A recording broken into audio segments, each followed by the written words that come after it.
Welcome, dear friends, for a tale of love, deception, and unexpected kindness. Enjoy the story.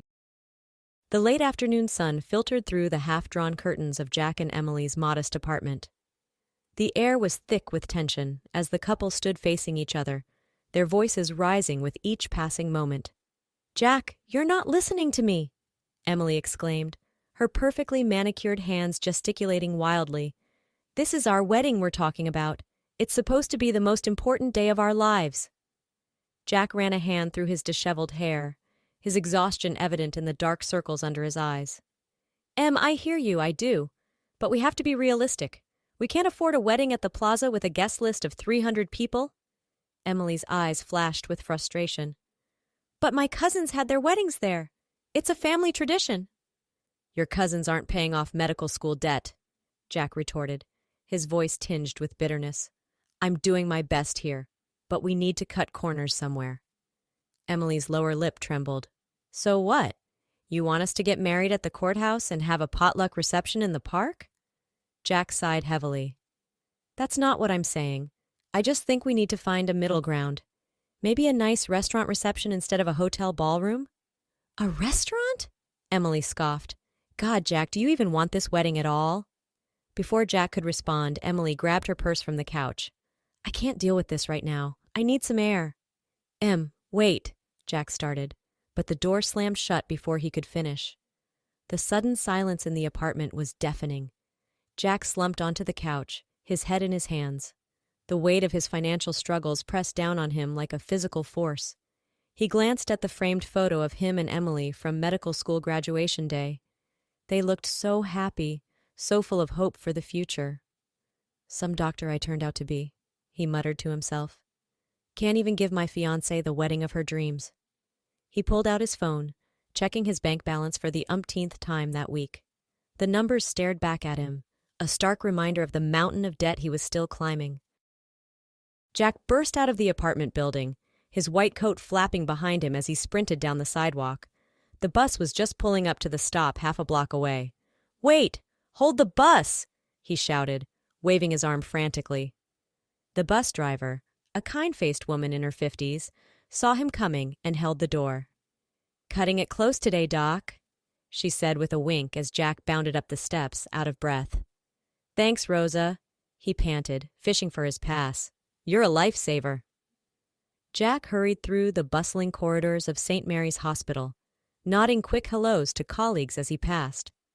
Just as he reached the staff locker room, a hand touched his shoulder. "Dr. Peterson?" It was Nancy, one of the head nurses. "Mary needs to see you in her office right away." Jack's stomach dropped. "Did I do something wrong?" Nancy shook her head. "No idea, hun, but she said it's urgent." Mary looked up as Jack entered, her reading glasses perched on the end of her nose. "Ah, Jack, thanks for coming so quickly. Have a seat." Jack lowered himself into the chair, trying to keep his nervousness at bay. "What's this about, Mary?" Mary leaned forward, her expression serious. "We've got an unusual situation. A very wealthy patient has requested a house call and she's specifically asked for you." Jack's brow furrowed. "Me? But I'm just a resident. Surely one of the attending physicians." Mary held up a hand. "This patient is quite insistent, and given her generous donations to the hospital over the years, we're inclined to accommodate her requests. Are you up for it?" Jack nodded slowly, curiosity overtaking his initial hesitation. "Of course. When do I leave?" Jack sat in the passenger seat of the ambulance, his medical bag clutched tightly in his lap. The driver, a burly man named Mike, glanced over at him. "So, Doc, any idea what we're walking into here?" Mike asked. Jack shook his head. "Your guess is as good as mine. All I know is that she's wealthy and specifically requested me." Mike let out a low whistle. "Must be nice to have that kind of pull. Maybe she'll leave you a nice tip, eh?" Jack chuckled nervously. "I doubt it. Probably just wants a second opinion on something minor." As they turned onto a tree-lined street of massive houses, Mike's eyes widened. "Minor, huh? Take a look at where we're headed, Doc." The ambulance pulled up to a set of ornate iron gates, which swung open as if by magic. They drove up a winding driveway, passing manicured lawns and elaborate fountains. At the end stood a mansion that looked like it belonged in the pages of a luxury real estate magazine. "Holy!" Jack breathed, taking in the sight. Mike parked in front of the grand entrance. "Well, Doc, looks like you've hit the jackpot with this house call. Good luck in there." A butler led Jack through opulent hallways adorned with priceless artwork and antiques. They stopped outside a set of double doors. "Mrs. Thompson is waiting for you, Doctor," the butler said, opening the doors with a flourish. Jack stepped into what appeared to be a bedroom larger than his entire apartment. Sitting up in a four-poster bed was an elderly woman, her silver hair perfectly coiffed despite her apparent illness. "Ah, you must be Dr. Peterson," she said, her voice surprisingly strong. "I'm Sarah Thompson. Thank you for coming on such short notice." Jack approached the bed, setting his bag down. "It's a pleasure to meet you, Mrs. Thompson. What seems to be the problem?" Sarah waved a hand dismissively. "Oh, just the usual aches and pains of old age. But that's not why I called you here, young man." Jack paused in the middle of taking out his stethoscope. "I'm not sure I understand." Sarah's eyes twinkled with mischief. "How would you like to make a lot of money, Dr. Peterson?" Jack's jaw dropped. "Excuse me?" Sarah leaned forward, her gaze intense. "I have a proposition for you, Dr. Peterson. I need someone to pretend to be my son for 1 month. In return, I'll pay you a sum that will clear all your debts and then some." Jack took a step back, his mind reeling.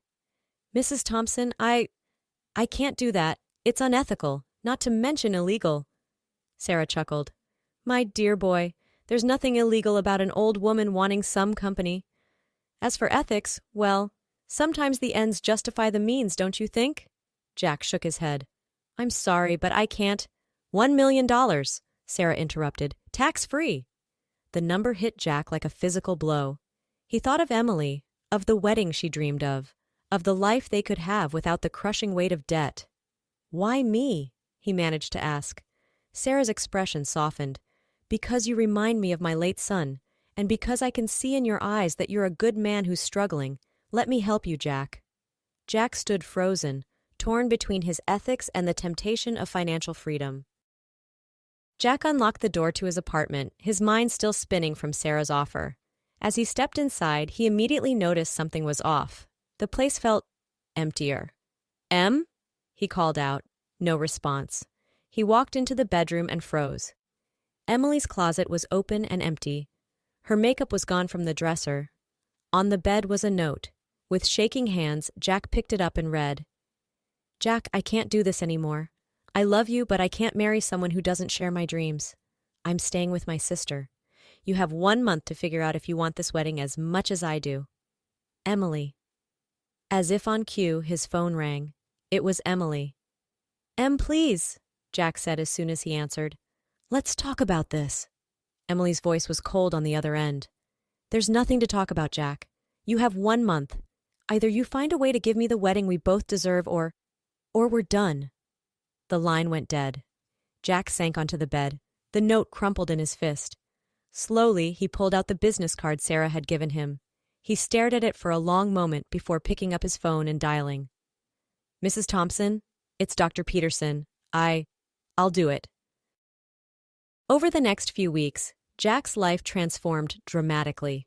He moved into Sarah's mansion, trading his scrubs for tailored suits and his cramped apartment for a luxurious suite. At first, it felt like an elaborate game of make-believe. Sarah introduced him to her high society friends as her son, spinning tales of his heroic work as a doctor in far-flung corners of the world. Jack found himself attending galas, polo matches, and charity auctions. He learned to navigate the world of the ultra-wealthy, all while continuing his regular shifts at the hospital. To his surprise, he began to enjoy Sarah's company. She was witty, sharp, and full of fascinating stories.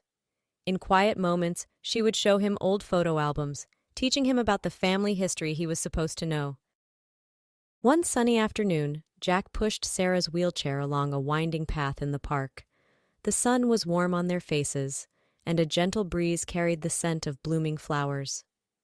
"You know, Jack," Sarah said, breaking a comfortable silence, "I never told you why I really asked you to do this."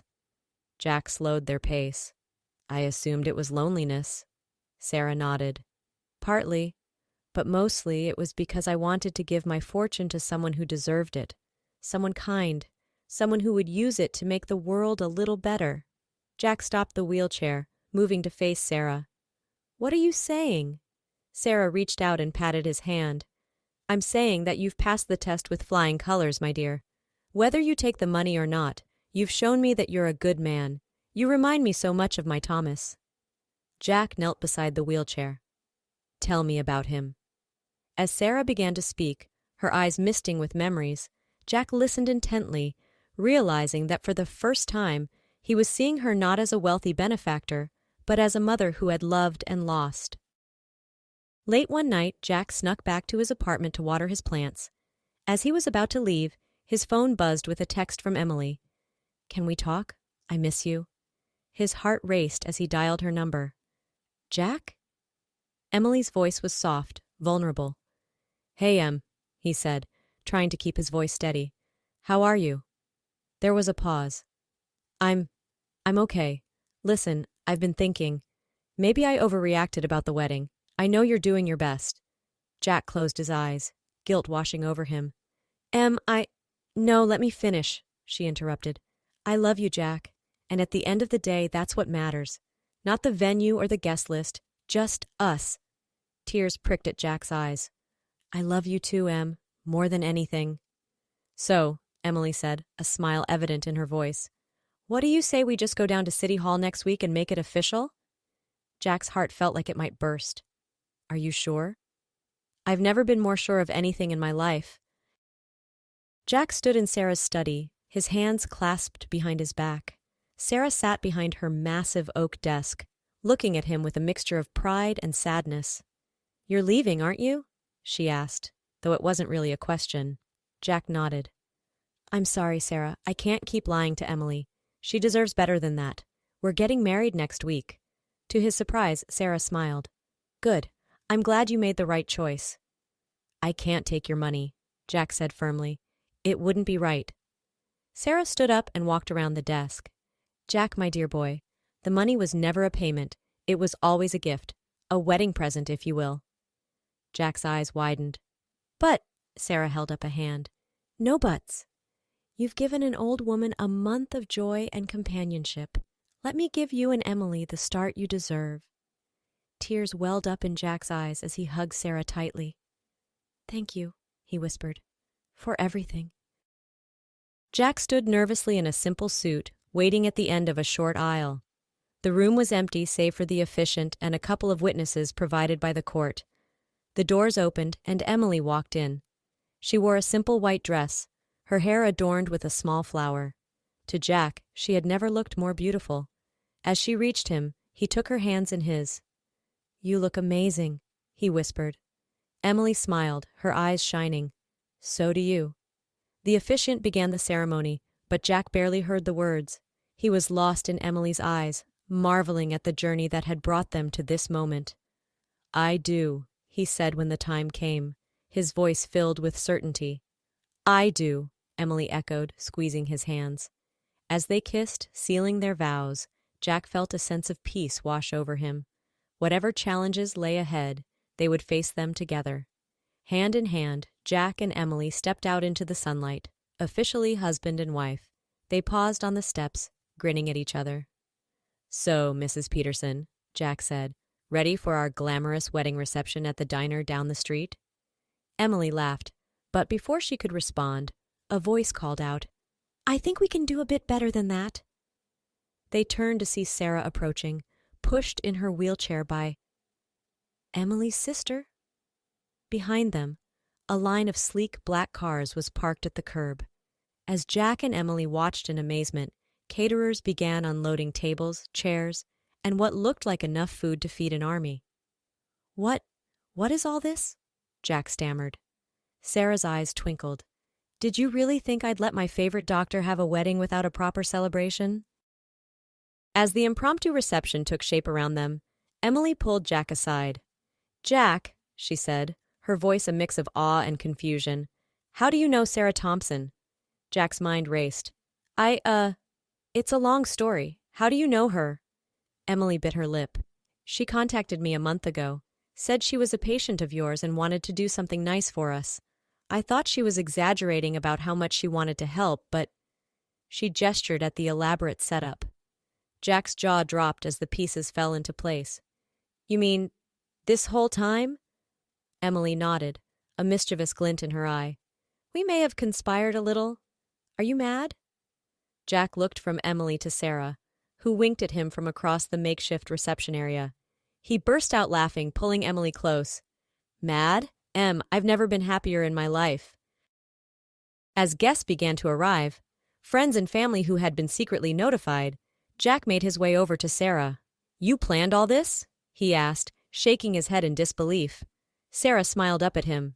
Consider it my final test, and you passed with flying colors, my boy. Jack knelt down and hugged her tightly. Thank you, he whispered. Not just for this, but for everything, for showing me what really matters. Sarah patted his back. You showed me too, Jack. Now go, enjoy your wedding, and remember, you always have a mother in me. As Jack rejoined Emily on the dance floor, he looked around at the joy surrounding them. He had entered this arrangement looking for financial freedom, but he had found something far more valuable, a renewed appreciation for love, family, and the things that truly matter in life.